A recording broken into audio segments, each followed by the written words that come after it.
The annual budgeting process provides nonprofits with more than just an opportunity to plan next year's operation. It also lets you tie your plans to the overall strategy and position your organization for pragmatic and financial success. Rather than plunging into the budget process, an organization should engage in a strategic planning budgeting process. It's important to first understand the organization's strategy and what the operational plan is for the upcoming year. Doing this gets everyone on the same page before they start assigning costs. In-depth knowledge of policies and procedures are essential for developing a budget for nonprofit organizations, as well as adhering to best practices. The following are some recommendations for nonprofit organizations. Know your goals and objectives. Lack of proper planning and goal setting may lead to poor budgeting. If managers don't know their goals, they won't be able to focus their activities to help the organization achieve its goals. As a consequence, the organization may budget too little or too much. Often, when people assign numbers to plans, they realize that the activities may be too costly, which forces them to align activities to unrealistic budgets. Create a budget toolkit. Typically, your finance team would create this. It includes key assumptions and likely trends affecting the business environment during the budget's time frame. Ideally, it provides a budget template, perhaps in an Excel workbook. People fill in blanks, and the template automatically calculates and assigns overhead and related costs. The toolkit includes written instructions and interim and final deadline dates, indicating when deliverables are due. It also provides historical information as well as year-to-date information. Get upper management buy-in. This lets them put their stamp of approval on organizational goals and operational and budget plans.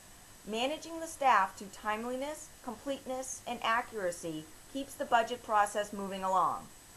Decentralize the budget process. Every manager who has responsibility for a budget should be involved in its creation.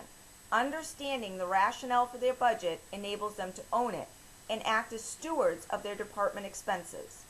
Since they understand the cost of running their program, they also become better fundraisers. Involve staff at other levels. Get their buy-in and delegate projects for them to plan and budget. The more they're involved, the more they will work to help the organization succeed. Work closely with revenue-generating staff. If you are a grants-based organization, this involves your development office. If you are a membership organization, this involves your finance department. The goal is to get people throughout the organization to look at external markets, including sources of funding and local, regional, and national economies. Budget a surplus. To sustain itself, your organization needs to build reserves. Best practices include planning an annual surplus, even a minimal amount, to ensure adequate resources to guard against unexpected shortfalls. Budget temporary and permanently restricted revenue. Even though they don't affect your unrestricted column on your statement of activities, they will affect your final surplus deficit result and provide revenue goals and results for fundraising for future years. Budget capital expenditures.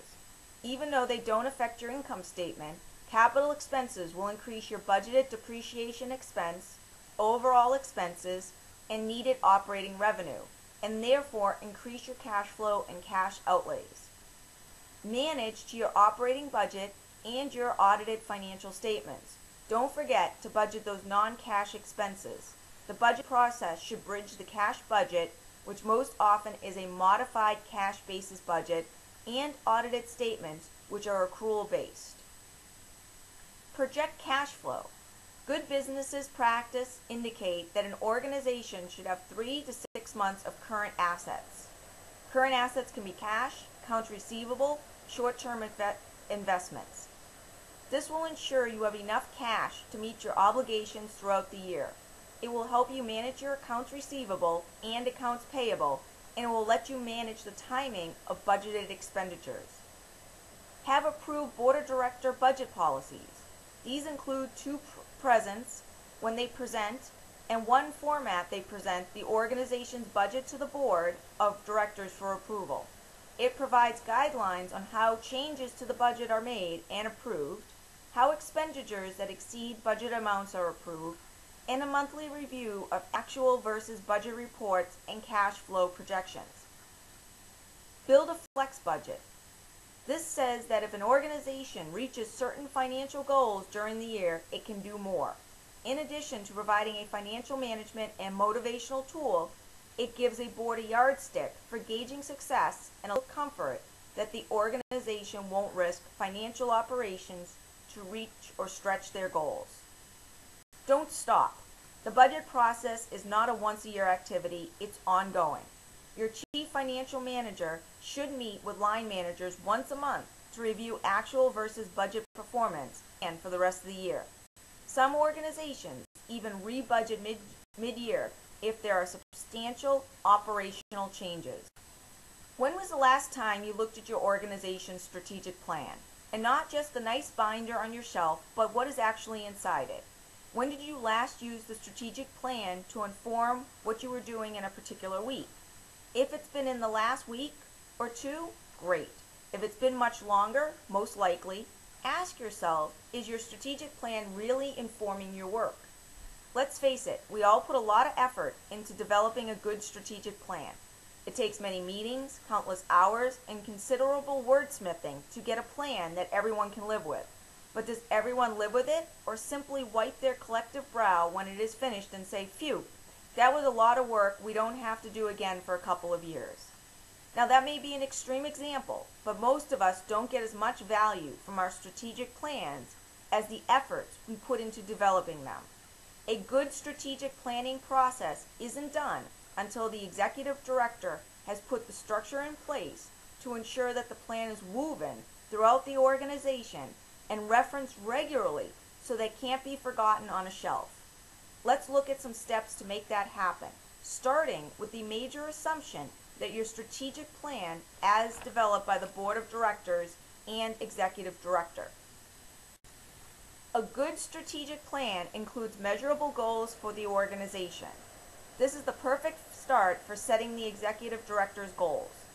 The ED can work with the board to identify the key organizational goals from the strategic plan on which he or she should focus. By establishing written goals in sync with the organization's goals, the ED is assured of aligning his or her efforts throughout the year. With a periodic review of progress on the goals and possible mid-course corrections, the ED will be continuously advancing the organization according to the strategic plan. But there's no reason to stop aligning goals with the executive director. Each staff member should be contributing to the organization's success as defined by the strategic plan and should therefore have his or her goals set in alignment with that plan. Not all of their goals will come straight from the strategic plan. There will be goals around their jobs more effectively, professional development, and so on. But staff should have ownership over components of the organization's goals and should be constantly tracking staff goals. The strategic plan should be the primary document to reference when setting the organization's budget. If the resources to execute the strategic plan aren't accounted for in the budget, it's going to be an uphill battle to complete the steps in the strategic plan. Does the budget also reflect reasonable revenue projections? Here is not the place to put your highest aspirations. Revenue should be set conservatively if you need them to cover required expenses. But each area in the plan that calls for revenues to be received should be reflected in the budget. The board should track progress on the financial aspects of the strategic plan at each board meeting. Your board members should have been some of the major architects of the strategic plan. If engaged fully in the process, they helped with the SWOT analysis and provided their perspectives on not only where the organization is, but where it's going to go. Great job. You've engaged them to the point that they're vested in the plan and have ownership in it. Now, don't make the board wait until next year to see how the organization did in terms of the strategic plan. You have a wonderful opportunity to structure board work around making the plan successful. Do you have financial goals that will necessitate development efforts? If so, then make sure the board development committee has goals, measurable goals, that align with the strategic plan. That will lead to the natural board meeting agenda item, a report on progress towards the goal by the board development committee. and that report should be made by the chair of that committee, not the executive director. You have just created a structure that continuously puts the strategic plan in action, as well as uses subtle peer pressures to help motivate board members to action. Don't stop with the development goals. If you have programmatic or other goals in the strategic plan, make sure each board committee has ownership over those goals in reporting on them in board meetings, and shares what's working and what they need for the rest of the board's help with. It is no secret that nonprofits struggle with money. In fact, the Nonprofit Finance Fund's most recent State of the Nonprofit Sector Survey found that 41% of nonprofit responders ran a deficit. If we really want to rewrite this rule for the nonprofit sector, we need to make some pretty big changes. So there's one radical idea. What if every nonprofit board were responsible for bringing in 10% of their nonprofit's annual operating budget? That means that if your nonprofit's budget is $1 million, your board would be responsible for raising $100,000 each year. They could do that through a combination of give-get activities, meaning they could all write personal checks and then use their unique skills, experience, and networks to raise the remaining amount. It's a crazy idea, right? But I don't think so, and here's why. The board must really understand the money engine. A board of directors simply cannot separate themselves from the financial engine of their nonprofit. The entire board must fully understand and contribute to how money flows to the organization. They cannot argue that money is the purview of the staff. Money has to be part of the board's job.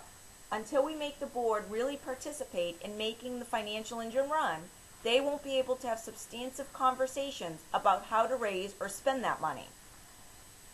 The board must share the burden. I'm so tired of small board fundraising goals. Does a 15-member board that brings in only $15,000 out of a $1 million budget really make a difference? Absolutely not. That's pennies.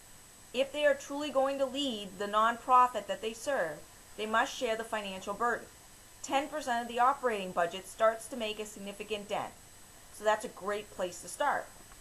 The board must tap into their unique assets. I'm not suggesting that we force every board member to ask individuals for money. Far from it. Rather, I'm arguing that nonprofits start getting really strategic about tapping into each individual board member's strengths and assets in order to make a bold fundraising goal a reality. But you can't just turn to the board and tell them to bring 10% to the door. Some things are going to have to dramatically change in order to make 10% a reality. Here's what one would have to do. Work one-on-one with each individual board member to create an annual plan for how they will meet their part of the goal. Give the board lots of different ideas for how they can meet their goal. Provide the training, materials, and education they need to execute on their individual plan. Hold each individual board member accountable for their individual plans and goals. Check in with them every month to see how they are progressing. Have the board report at every meeting about their progress on the 10% goal. If we really want to see a shift in how the nonprofit sector is funded, we need to make some pretty radical changes to business as usual. So starting to entertain the idea, what would it look like if your board brought in 10% of your annual budget?